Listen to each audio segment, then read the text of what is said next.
قادری رنگ کو سبسکرائب کیجئے، بیل آئیکن پر کلک کریں تاکہ ہماری لیٹسٹ ویڈیو آپ سب سے پہلے دیکھ سکیں۔ لائک، شیئر، کمنٹ کرنا بالکل نہ بھولیں۔ میرے تمامی سنی صحیح العقیدہ مسلمانوں، السلام علیکم ورحمۃ اللہ تعالی وبرکاتہ۔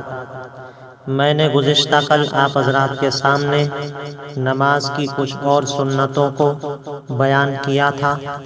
آئیے اب آگے چلتے ہیں۔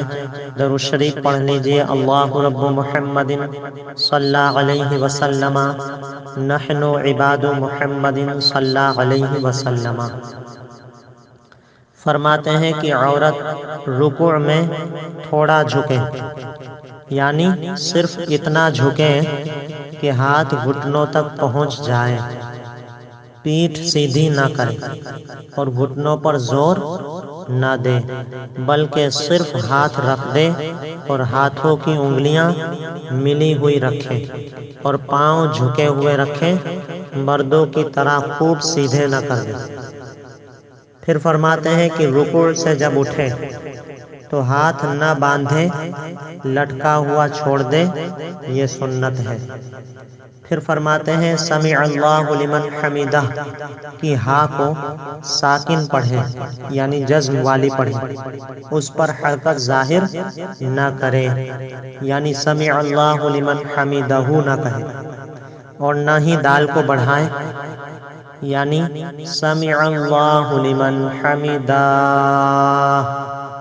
دال کو بڑھانا نہیں ہے، کیونکہ دال پر صرف زبر ہے اور زبر کو جو ہے جلدی پڑھا جاتا ہے، بڑھا کر نہیں پڑھا جاتا ہے۔ پھر فرماتے ہیں کہ رکوع سے اٹھنے میں امام کے لیے سمع اللہ لمن حمدہ کہنا یہ سنت ہے۔ پھر فرماتے ہیں کہ مقتدی کے لیے اللہم ربنا ولک الحمد کہنا یہ سنت ہے، اور منفرد یعنی جو اکیلا نماز پڑھنے والا ہو اس کو دونوں کہنا سنت ہے، یعنی سمع اللہ لمن حمدہ بھی کہے اور اللہم ربنا ولک الحمد بھی کہے، یہ سنت ہے۔ پھر فرماتے ہیں کہ ربنا ولک الحمد سے بھی سنت ادا ہو جاتی ہے، مگر واو بہتر ہے، اور اللہم کا ہونا یہ اس سے بھی بہتر ہے، یعنی بہتر یہ ہے کہ دونوں ہو، یعنی اللہم ربنا ولک الحمد یہ کہے، ورنہ صرف ربنا لک الحمد کہنے سے بھی سنت تو ادا ہو جائے گی، لیکن بہتر یہ ہے کہ واو بھی بڑھائے اور اللہم بھی بڑھائے، یعنی اللہم ربنا ولک الحمد کہے۔ پھر فرماتے ہیں کہ حضور اقدس صلی اللہ تعالی علیہ وسلم فرماتے ہیں کہ جب امام سمع اللہ لمن حمدہ کہے تو اللہم ربنا لک الحمد کہو، کہ جس کا قول فرشتوں کے قول کے موافق ہوا، یعنی فرشتوں کے کہنے کے جیسا ہوا، اس کے اگلے گناہ کی مغفرت ہو جائے گی۔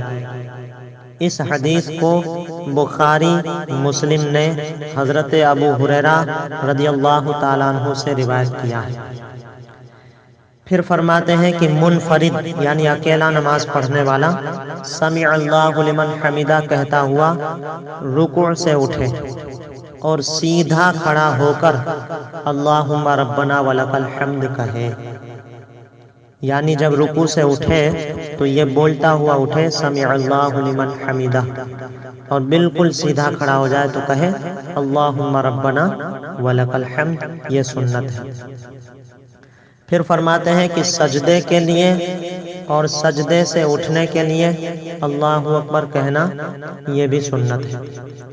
پھر فرماتے ہیں کہ سجدے میں کم از کم 3 بار سبحان ربی الاعلیٰ کہنا یہ سنت ہے، اور سجدے میں ہاتھ کا زمین پر رکھنا یہ بھی سنت ہے۔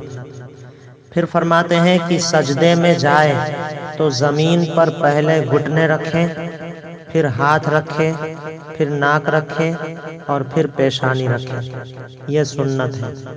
اور جب سجدے سے اٹھے تو اس کے برعکس، اس کے برخلاف یعنی اس کا الٹا کرے، پہلے پیشانی اٹھائے، پھر ناک اٹھائے، پھر ہاتھ اٹھائے اور پھر گھٹنے اٹھائے۔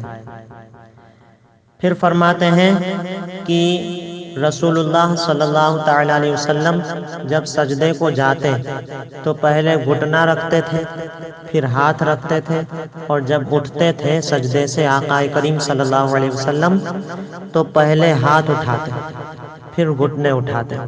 اصحاب سنن اربعہ اور دارمی نے اس حدیث کو حضرت وائل بن حجر رضی اللہ تعالیٰ عنہ سے روایت کیا ہے۔ پھر فرماتے ہیں کہ مرد کے لیے سجدے میں سنت یہ ہے کہ بازو کروٹوں سے جدا ہوں۔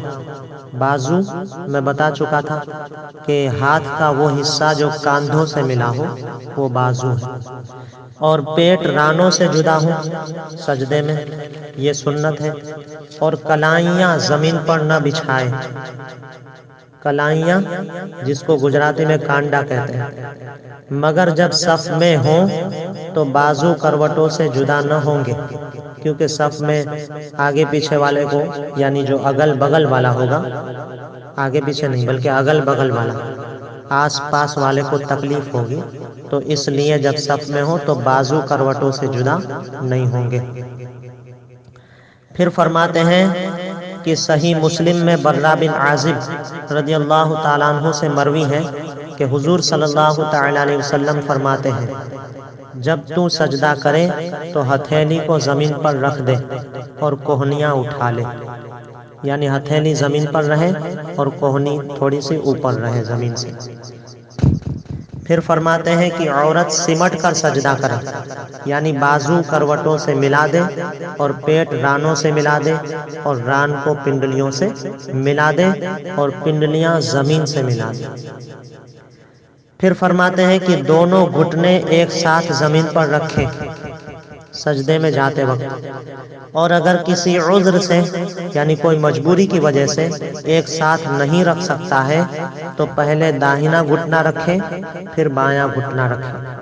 جیسے کوئی شخص جو ہے موٹا ہو گیا ہے، ایک دم موٹا تازہ، بدن بھاری ہونے کی وجہ سے کبھی ایسا ہو جاتا ہے، تو بدن بھاری ہونے کی وجہ سے دونوں گھٹنوں کو اگر ایک ساتھ نہیں رکھ سکتے ہیں تو پہلے ایک گھٹنا رکھے داہنا اور پھر جو ہے بایاں گھٹنا رکھے۔ پھر فرماتے ہیں کہ سجدے میں ایک پاؤں اٹھا ہوا رکھنا یہ مکروہ اور ممنوع ہے، منع کیا گیا ہے۔ پھر فرماتے ہیں کہ دونوں سجدوں کے درمیان تشہد کی مثل بیٹھنا، یعنی بایاں قدم بچھانا اور داہنا قدم کھڑا رکھنا، یہ بھی سنت ہے، اور ہاتھوں کا رانوں پر رکھنا، اور سجدوں میں انگلیاں قبلہ رو ہونا اور ہاتھوں کی انگلیاں خوب ملی ہوئی ہونا، یہ بھی سنت ہے۔ بس یہیں تک میں اپنا بیان ختم کرتا ہوں۔ اللہ تبارک و تعالیٰ کی بارگاہ میں دعا ہے کہ مولا کریم اپنے حبیب لبیب صلی اللہ تعالیٰ علیہ وسلم کے صدقے میں ہم سب کو دین کی صحیح سمجھ عطا فرمائے اور مسلک اہل سنت، مسلک اعلیٰ حضرت پر چلتے رہنے کی توفیق رفیق عطا فرمائے۔ وما علینا الا البلاغ۔ السلام علیکم ورحمۃ اللہ تعالیٰ وبرکاتہ۔